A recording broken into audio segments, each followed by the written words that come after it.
Hey y'all, welcome to No Invite Necessary podcast, and I'm your host, NoLita, aka TheMonaLita. This is where I share the real stories of the grinders, the hustlers, the doers, and the dreamers who have faced some of life's toughest challenges.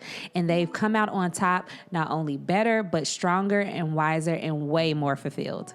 I'm talking about practical resilience, growth, and transformation. This show is for anyone who's ever felt sidelined or underestimated. Whether you're finding inner peace, rebuilding after a crisis, or making waves in your community, here is where I spill the tea with my guests on their hustle and the lessons learned along the way. Remember, it's your journey, your hustle, your rules. Let's get into it. No invite necessary. No invite necessary podcast on the road. And just like that, we are back with episode 2 of No Invite Necessary. Yes, let's get into it. So I gave you a little teaser at the end of episode 1 where I gave you guys some background on how I had some setbacks, living in Houston, breakups, just toxic mindset, rediscovering God. But in that process, I also teased that I was handing out what? Pink slips. Pink slips, yes, pink slips. Pink slips have become necessary right now in the season that I'm in life. And pink slips, but also offer letters for myself. So pink slips, recognizing the distractions. Life and being successful can become so addictive to keeping yourself busy and doing things that on the surface seem very good. They seem as if they are contributing to something, but you have to remain present with self and also present with what God is downloading into you for your purpose, right? And your passions, that you're feeding into that. And I had gotten into a cycle of literally just pouring and depleting myself creatively because I was pouring into everyone else's dream, everyone else's vision, everyone else's project, and wondering why I'm feeling spent, wondering why I feel as if I don't have anything left for me. So I had this idea that came to me by Holy Spirit. I was sitting on my couch and he told me, write a pink slip. It's time to write the pink slip. It's time to hand out. There's an ending of you overextending yourself for everyone else and for everyone else's brand, business, organization, all of that. So that's what I did. That's what I did. I'm going to read a little bit. So, pink slip of distraction and delay addressed to my dear friends, my loved ones. The date, effective immediately. The subject, a new chapter. Yeah. So, hello, this message comes from a place of love and deep consideration. I want to share that I am embarking on a new journey that requires me to focus wholeheartedly on my personal goals and dreams. As such, I need to make some changes as to how I spend my time and my energy. So in this letter, I go into just breaking down like why this decision is touching on my personal growth, my mental well-being, focusing on my own dreams. But of course, you have to give context as to how these changes are going to influence your relationship with other people, right? So I go on to say how this affects our relationship, quality over quantity. I value our relationship deeply, and while I may be less available, the time we do spend together will be more meaningful and intentional. It doesn't mean that in me having this, theoretical pink slip that I'm cutting people off. No, I'm just learning to prioritize that I can't work on everything for everybody and then sit around and wonder why I haven't developed anything for myself. That's just not fair to me. It's giving boundaries, healthy boundaries. And oftentimes, when people aren't accustomed to you having boundaries, there's friction in them understanding that who you knew me to be, always pouring, always available, that's not who I am today. And I have the right to change. I have the right to improve upon myself and to do better for myself. So go on to just talk about more about the support system. I hope to continue supporting each other, but I ask for your understanding and encouragement as I navigate this path. Your support means the world to me. Staying connected. This isn't goodbye. It's a shift in focus. Like I just said, I'll still be here for important moments and we'll cherish the times we connect. And then there's a conclusion. But, I had to do that. This had to happen. So was there a last straw moment? Like, if you could give us. I would say my last straw moment that really led to me having to physically, because I'm a visual person, so I have to see certain things. Yes, I had to create the pink slip. My last moment was me having this to come to fruition, right? And I know that I have the lighting, I have the sound, I have the tech, I have the support, but in me attempting to try to do something on my own, just not having the mental space and the real estate free for me to do something for myself, to learn my own intro, to know what my elevator pitch is for my passion project, for my business. I can rattle off everybody else's story. I can rattle off everybody else's purpose for whatever series, but I wasn't able to do that for myself. And if I had not gotten to a place where I'm saying, no, I'm not available for that meeting because I'm focused on this, I would continue to delay not only the execution, but also I would really just lessen the excellence that I can put towards this.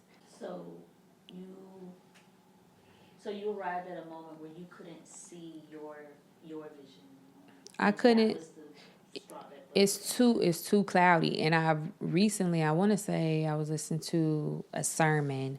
It's a pastor out of Houston. I'm not familiar with his name off the top of my head, but he mentioned that you can be distracted with good things. And yes, you may be helping others. Yes, you may be pouring into others, but it's almost like a mirage almost, right? Because that good thing, it's convincing you that that's the direction you need to walk into, because of course it's contributing to somebody else. But for you and your present time and in your future, is that good thing contributing to why you're here? If this podcast is addressing hustlers and dreamers, I mean, the hustle is attractive.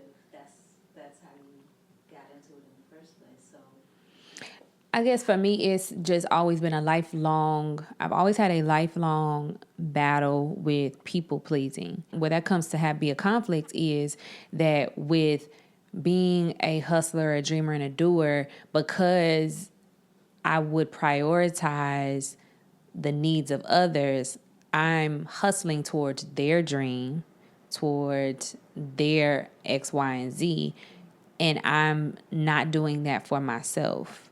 So it's similar to like or more so what I mentioned in one of my Instagram posts where I was talking about my level of mastery of storytelling. I've mastered the story. I mastered being able to tell the stories of everyone else, to build everyone else's brand, to know what their end goal is and how I can contribute to that. But I have not invested the same amount of time or focus for myself. So it's like I had to literally write a pink slip to say, I can't help y'all. I ain't got nothing left. You done sucked me dry. You done sucked me dry. I don't have nothing left. And I'm trying to revive my energy and my creativity and just the well that I need to pull from for my own projects. So it's giving, like we said, healthy boundaries. Yeah, healthy boundaries. And balance. So Definitely. Are there, can you summarize that turning point into tips or maybe steps to help the other hustlers and doers So to reshift their balance when they're out? I'm so happy that you asked me that, because in me writing said pink slip, I also had to write an offer letter. Yes. I had to write an offer letter, and that offer letter was addressed to myself, and I was being hired for the position of chief architect of my dreams. So we got to get into the habit of, if you know that you have to start fresh and you have to put a marker in the ground and say, this is where I'm starting from today. If I'm firing myself from working on everybody else's project, if I'm firing them from expecting that from me, what that leaves space for there to be some hiring done. And if I've never hired myself to literally work for myself and to be dedicated to myself, I think I'm owed an offer letter. I think I'm off. I think I am owed an offer letter. So yes, I hired myself as the chief architect of my dreams. And I'll again just read a little bit from that. I wrote, "Dear self, I am thrilled to officially extend this offer to myself for the most important role I have ever taken on, dedicating my talents, my creativity, and my energy to my own dreams and goals. This role is not just a position, it's a commitment to self, to waking up each day with a purpose and pouring my heart into my podcast, acting, and writing, because I do all three, with the same intensity and dedication I've given to others." Yes. So just in that, that comes with responsibilities like any other job function, right? So prioritizing my dreams, waking up each morning with a determination to work for myself, knowing that my dreams deserve the same, if not more, dedication and hard work that I have invested in others. Embrace my creativity. Pour my creativity into my podcast, acting, and writing. Let my unique voice and perspective shine through every project I undertake. Self-belief. Cultivate unwavering belief in my capabilities. I have already achieved so much. Now it's time to channel that same drive and passion into my own endeavors. Consistent growth. Commit to continuous learning and growth. Every challenge I face is an opportunity to become better and stronger. Celebrating my wins. Acknowledge every milestone, no matter how small. Celebrate my progress and the journey itself.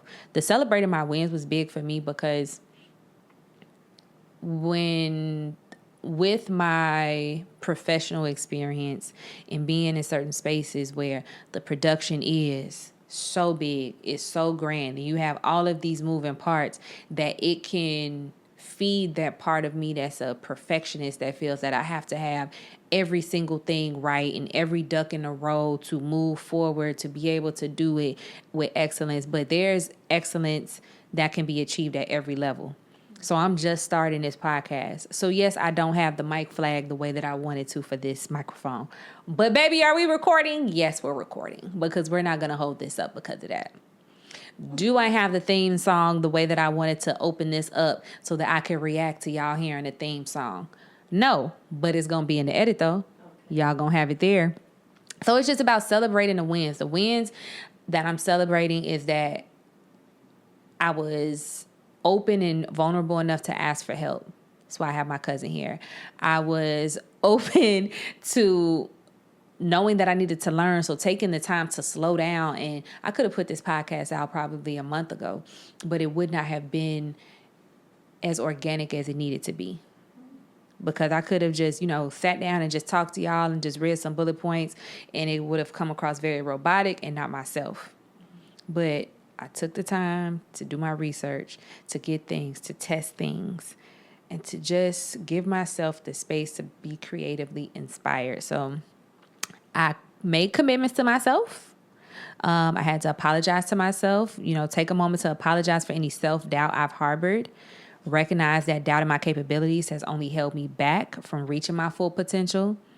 Renewing my confidence, reaffirming my belief in myself. I am capable, I am talented, and deserving of every success I envision and that God downloads into me. Dedicate time, allocate time each day to work on my projects. My dreams are worth my time and my effort. So the same way that I get up and I think about, okay, how am I loving on myself? That can just be very surface level or very hyper focused on an area, such as, if I want to love on myself each day, I need to get up and go to the gym. But that's just the external. I know that internally I need to be stimulated. So that means that I need to get up and think about, okay, what am I doing to increase my knowledge and my expert level of understanding with the podcast? What am I studying? What am I researching? What am I teaching myself about editing? What am I teaching myself about audio? These are all things that are going into the process of refining myself. Surrounding myself with positivity. And then my vision, I envision myself succeeding in every area I set my mind to. I see my podcast gaining followers, my acting receiving accolades, and my writing touching hearts. This is my journey and it's filled with endless possibilities. I have poured so much into the dreams of others, and now it's time to pour that same passion into my own. This is my official offer letter to prioritize myself, to believe in my dreams, and to wake up each day with a renewed sense of purpose. My potential is limitless and my future is bright. Welcome to the most exciting chapter of my life. I am confident that I will excel and achieve greatness in every endeavor I pursue with an unwavering belief in myself. Nolita Rochelle Poor. So this is printed out. It's giving write the vision, make it plain. Come on. And if you can pronounce that Habakkuk, if you can pronounce that correctly. But y'all know 2 and 2. Yes, 2 and 2 through 4. I still struggle with pronouncing that. But the Lord knows my heart. Habakkuk? No, you're not finna Habakkuk? Habakkuk. That's what it is. Habakkuk. 'Cause I'm not gonna mispronounce it on Habakkuk 2 through 4. So, yes. So do you think that's a requirement of the hustlers? They need to write it down. Is there importance in it? I mean, There you're is. visual, but somebody who isn't naturally visual maybe, but would you still advise them to no, write it down, make it plain? I advise anybody that's listening to this podcast to do those 2 things, which is to write a pink slip.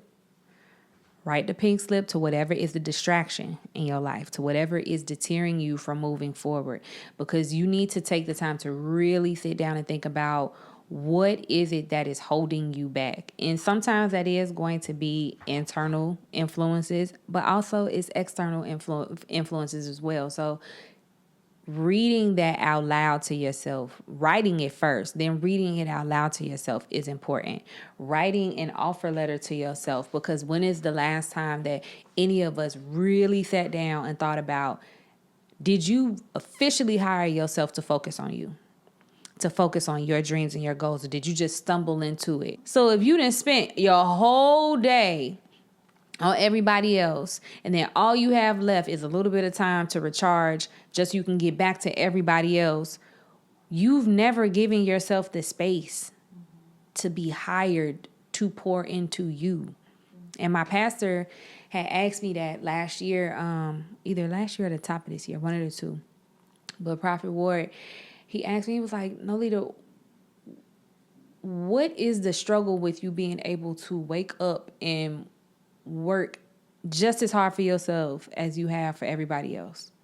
Like, what is that? It's the people pleasing. And I think it's just always been me having to almost subconsciously prove my loyalty through service.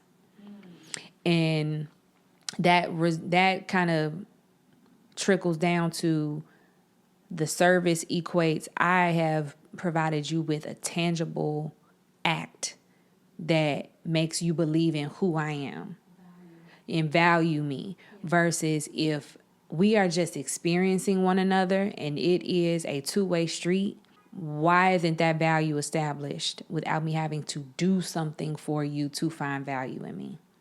But on the flip side,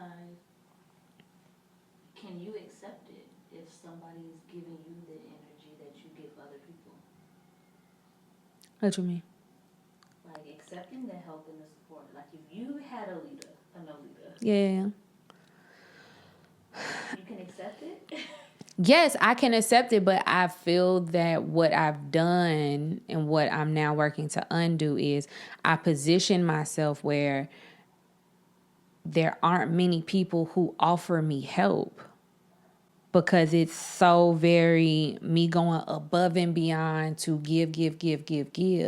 And there are many people who just, well, she's always there. She's always going to offer the idea. She's always going to take the creative lead. It's made me realize that I need to analyze the relationships that I have, because our relationships seemingly not balanced.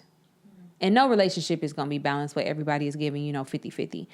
But why do I have so many relationships that I don't feel some equivalency of support when it comes to what I'm doing? Because some people, they supporting you as long as what you're doing is in support of them. But is that a healthy relationship? No. And that's why I got burnt the hell out. Because there's plenty of people who work on a farm, but do they get to eat what they pick? No. That's a word. So they picking the fruit to feed somebody else. But did you ever have help that wasn't your standard of help? Like, have you ever had someone offer, but in your mind, it's like, you can't really help me where I need to help, or you're not in a space to give me the help I need? I've had people to ask if they can work with me and or do this, that, and the third for me. But from my observation of how they handle just the ability to focus or serve someone else, and it may be just a little bit of me comparing, but it's not meeting the level of influence that it would need to for them to be impactful, because I am so accustomed to doing so much on my own that if you can't solve a problem without calling me and having a crisis moment, like you getting too lost in the crisis and not the resolution. Because when I'm serving somebody else, I'm not going to call them and have a complete meltdown like I can't figure it out. If I'm reaching out to them, that means that I'm reaching out because, yes, I had an issue, but here's the resolution. I've solved the problem instead of wasting their time with just highlighting the problem. So what the hell are we going to do with the problem? So that's another reason why if I observe that someone is not a problem solver, then how are you doing something for me that I can't do for myself already? Sometimes people offer false help to say that they did it, to say they made the offer, but they and you both know, they both know that it's not going to accomplish the goal.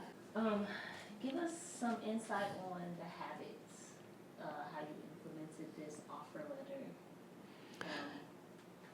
So You put before yourself the responsibilities that you gave yourself. Like, what does that look like in both the natural and the spiritual? So the spiritual habit that I've had to implement is that remembering that God created me with talents and gifts that deserve my focus on them, and not thinking that they're just going to develop just because faith without work is dead, and development of myself requires intentional focus and not just by happen chance, if that makes sense. So having time reserved just for me to take vocal lessons, if I know that a goal for me is to not necessarily perform, but to overcome a fear of singing, because I don't know what opportunities wait for me on the other side of overcoming that fear to glorify God. As someone who I didn't grow up singing in church, I wasn't forced to sing in church. I've never been forced to sing publicly because that's what was told. So there's been this fear that's just been able to develop, but there may be a real calling for me to make impact just from the process of overcoming the fear for other people if I can just work through it. But I can't do that if I'm everywhere else working for everywhere else and for everybody. Okay, so the practical steps are scheduling stuff, time. Scheduling, getting up and praying, saying no when I really want to say yes is a part of that. Because again, I have to break the habit of always agreeing. Like, yes, I'm available for this meeting. Yes, I can be here. Yes, I can be there. But then I don't have any time left to hear from him. I don't have any time for what he does download into me for me to sit down and accomplish or finish a book. Like, I finished 2 children's books that I'm in the process of having. There's an illustrator.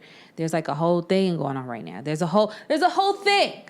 Okay, so let's touch on the book, right? So we're touching on the book. The book is a children's, let's say it's kind of like an autobiography style story about me and my great grandmother's relationship. And I originally wrote this book in 2019.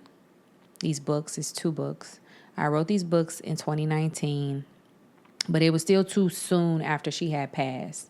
So being able to like finish it and get it to a manuscript with beta readers and to move it forward, it was still too much. And again, remember, I had the suppressing my emotions with the smoking and just being numb. In 2021, I was talking to my friend Alex, East Chicago Alex, not Atlanta Alex. It's two different ones. I got 3 Alexes in my life, but I digress. So I was talking to her, and somehow we got on the topic of, I was like, yeah, I wrote this children's book. And she was like, you just sit around with a book, and what are you doing with it? But I had a very particular concept visually that I want it to come, how I want it to come to life. So I had a person in leadership who, under great distress, with stress, said something to me in a very nasty tone. They said, figure it out.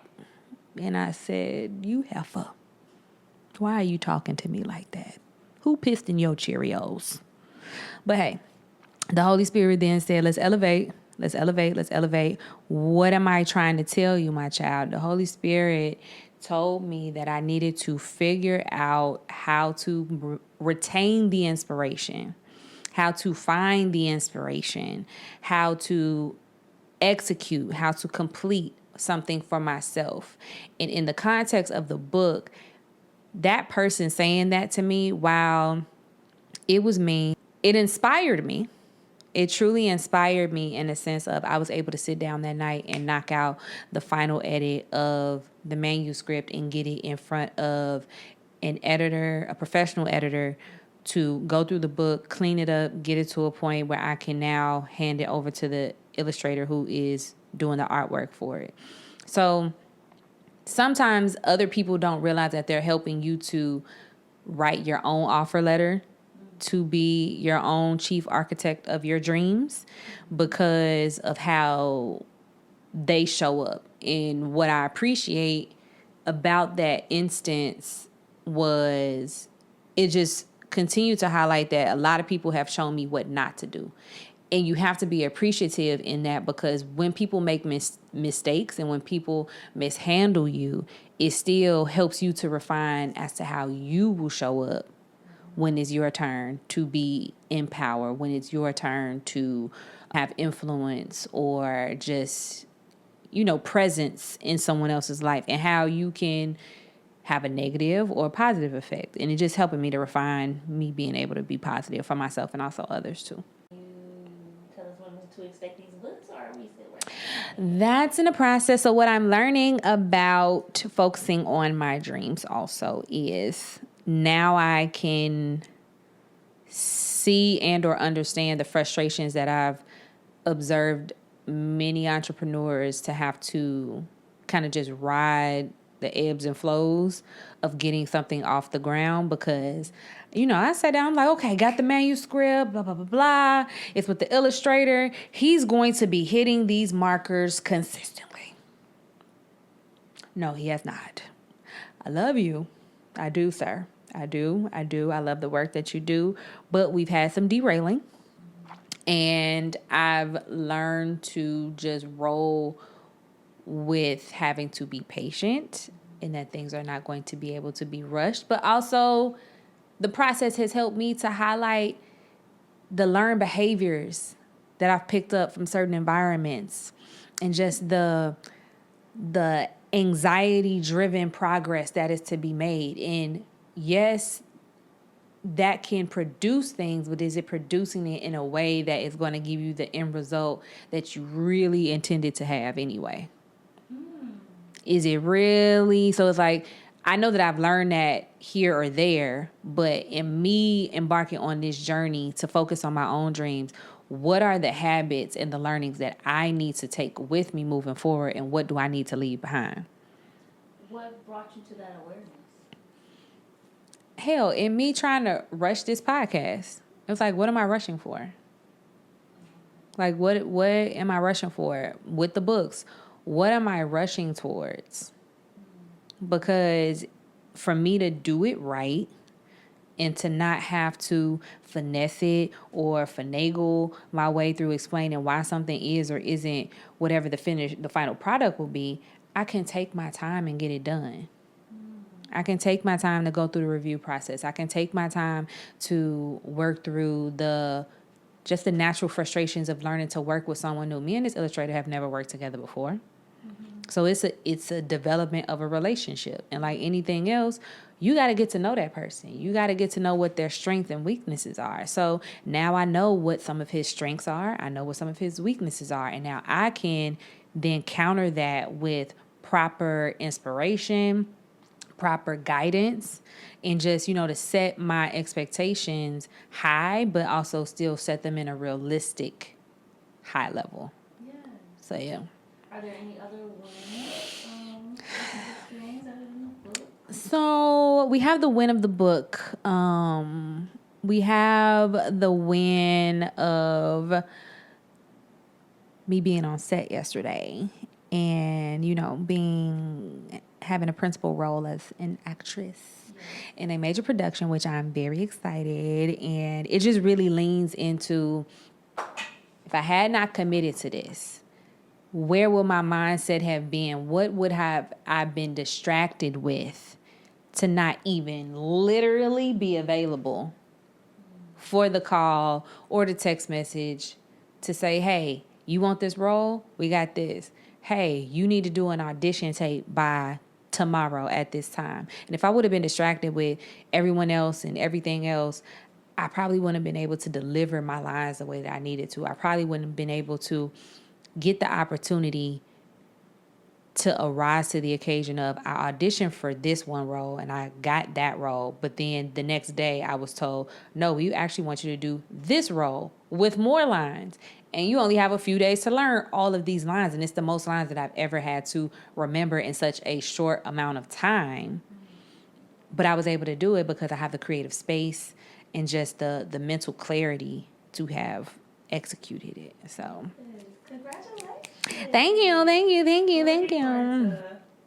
nuggets. Yes. All One of of the nuggets. Is there any other wins that you've had in this season? Winning in areas of love and all of those great things. But, I keep that private. So just know your girl is happy. So Any public wins? I's happy now. We got the book, we got love, we got the sets, developing as an actress. Did you? This podcast is a win. Oh, amen. The fact that we're in episode 2 Duh. of No Invite Necessary is a win, because I've been wanting to do a podcast. I've been wanting to produce. Let me use professional terminology. I've been wanting to produce a podcast of myself for some time. But again, the blockage that I had creatively, I was not in a space to formulate the words that I needed to say because I was so creatively spent. My words would be all over the place and my inspiration would be very sporadic. So it would not have been consistent. And also just knowing what I wanted to say and to who more so. Because for a long time, I had done some social media series, like Tea Time with TheMonaLita, and that had a nice stint, but also what was the inspiration behind it? And was it something that I can sustain, and just taking the time to not have an idea today and then try to execute it tomorrow? This podcast has been in real time, planned for, and worked on over the last 60 days. And that's from not just sitting down and turning on the camera and putting up some pretty lights, but writing the run of shows, figuring out what my storyline is going to be. How many guests do I want to have? Do I even want to have guests? Because this is my opportunity to really establish a relationship with you, the viewer, the listener, and not be relying on who I have on my podcast and what name or what title, what status they have. So that has been a part of the process. Understanding how I need to edit audio, like all of this has been invested. And when I say I have been investing blood, sweat, and tears behind the scenes just to be able to sit down and get to episode 2, big sacrifices. Was it Homegirl Mantras? Homegirl Mantras. You know. Okay. Shout out to y'all who's been here since If you were around for Homegirl Mantras, that means you've been kicking it with me for a little minute. Okay? Because I've been on social media for 12 years. And for a long time, I was so frustrated my social media channel's not growing because I've been on Instagram since the inception, since it was created. But and YouTube, and just me not, again, having the space, just me not having the creative space to focus and figure out what I want to say, and not trying to follow a trend. At one point, everybody wanted to be a natural hair girly. Tried that. I did makeup, I did hair. When I got into health and fitness at one point, I was super focused on that, created Fit Like Lita. But these were all things that were appendages of me, but not at the core of who I am and what I have to say from my soul. How is no invite necessary different No invite necessary is different from all of those smaller extensions of myself, because at the core of who I am, I want to inspire the person who got it right on paper, but what the output is, it's not feeding you the way that they said that it would feed you. Like, the degrees didn't feed my soul the way that using my creativity and my own wisdom that God gives me to help someone else, it didn't feed me the same way. And having the space to share these types of stories with listeners, with viewers, and to have guests on at some point, let's get down to, how do you figure out how to pursue your dreams? Or, as someone was mentioning to me, we don't pursue dreams because that means that you're constantly chasing them. How are you aligning with what your goal is? Because that means that that's just you moving into position, because the goal is there. You just got to continue to move into position. But it's like, how do you align with your goals, with the end result that you're looking to produce, if you don't have anyone who is providing practical, real life experience that is relatable? Because everybody is not going to be a social media star. Everybody is not going to, hit that lick and just have the money to start a business overnight. What are the stories of the people who are the small business owner for 20 years? What are the stories of the people who did go get the degrees? And yeah, you in the corporate job, but are you happy?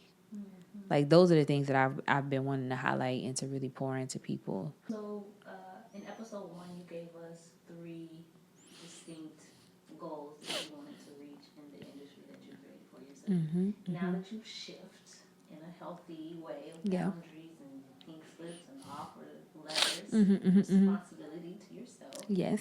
Do you have different goals, like specific goals? Like, are there 3 new goals? Have those, because you accomplished those as well. Yeah. Are there new ones? Are you specific in those plateaus or pinpoints that you want to hit, or are you more open to just flowing and seeing where God's going to lead you? I'm open to where God is leading me as far as my new goals. But what He has given me is that last year I said that I wanted to be in 3 to 5 productions as far as an actress. And to date, making, as of yesterday, I've hit the minimum, which was 3.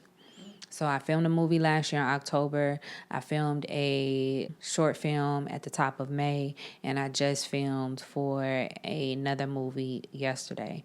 So, and as like a working actress that will be on TV screens, that will be a season regular, that will be in movies, that is more movies, because I'm in movies, that will be in more movies, that is the goal. But I don't want to put a cap on it. Yesterday while I was filming, the director, he was, giving me some direction leading into the scene we're getting ready to start. He was like, give me your best. And he was like, I don't want to say Viola. I don't want to say Angela. I was like, say Nolita Poor. Give my best Nolita Poor. I don't want to be like any other actress, because no one else is going to be able to deliver performances the way that I can, because only I've experienced the pain or the joy that I will pull from to bring those characters to life. So I am just making myself available to God's glory to use me in these spaces to help redefine how women of faith show up in Hollywood, how they show up in the creative space, and that you don't have to be nice nasty when you get a little bit of money. You don't have to be, mean girl. You don't have to be the mean girl because you get a little bit of status. You can be a relatable, down to earth person who you've elevated yourself over time, of course, but you're still kind at heart. Not nice, because nice means that you're agreeable at all times, but kind and fair. So I'm going to encourage you guys to just take inventory right now. Even if you can't get to the point of writing the pink slip, and I literally do not walk outside and hand people these pink slips, y'all. This is for you. Disclaimer. This is for you, because you can write whatever, however you want this to come to. This is for you. But just take inventory on comparing what your goals are, what you're doing, and finding the commonality as to how there may be some conflicts.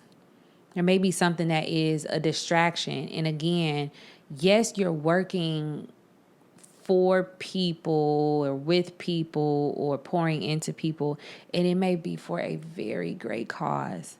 But is that cause yours? Is it yours to own?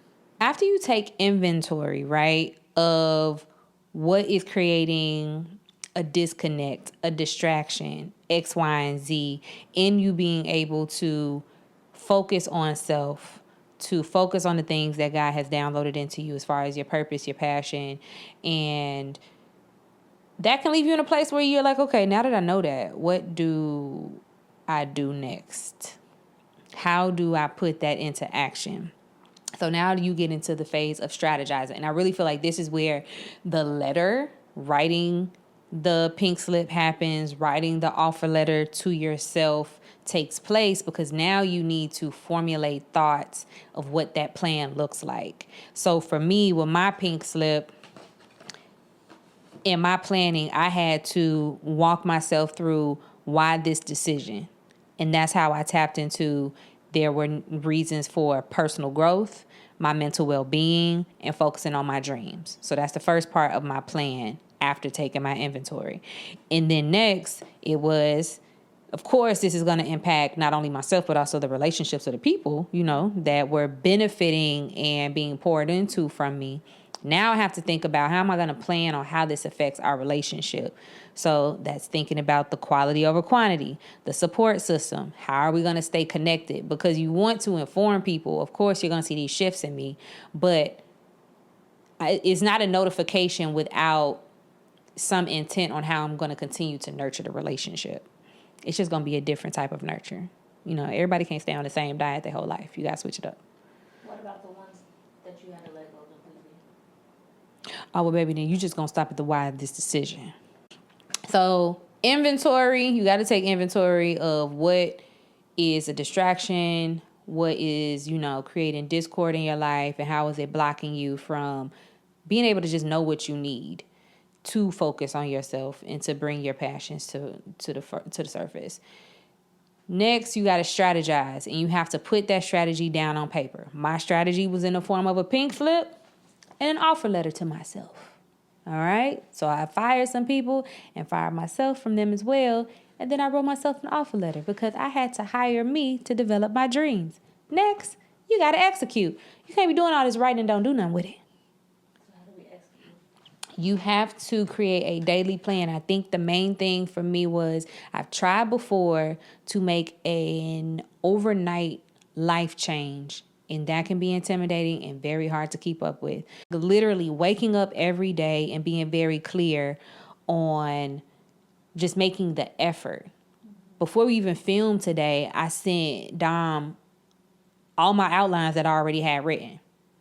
Literally. So just imagine if I was saying, oh, I want to do a podcast. Then we got here and I don't know what the hell I'm about to talk about. She would be like, what the hell are we doing? I mean, we could flow. Oh, you're rambling? Like you said, yeah. And then we probably would have only got through one episode. Where's the value? Exactly. Where's the value from production's ears, from the mouth of babes? From the mouth of babes. Where's the value? Where is it? Where is it? So take inventory, strategize, and execute. Yes. Okay, so we talked about clearing out the noise, refocusing, and prioritizing our goals and dreams, right? Now, I want to hear from you. Where in your life do you need to issue pink slips? Is it certain habits, relationships, or even mindsets that are holding you back? And what dreams are you ready to hire yourself for? What's that one goal or passion you're ready to fully commit to? Share your stories in the comments below or tag me in your posts. So, my hustlers, my dreamers, my doers, let's create a community of support and inspiration where we encourage each other to take those brave steps towards our dreams.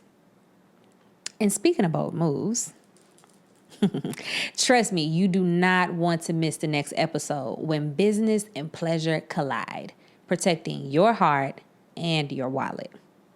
We'll dive into the challenges of mixing business with personal relationships and how to maintain professional boundaries. Catch the full episode on Apple Podcasts, Spotify, and YouTube. Don't forget to subscribe and follow for more inspiring content. No invite necessary. Your journey, your hustle, your rules. No invite necessary podcast. On the road to success, it's a grind every day. Hustlers and dreamers paving their own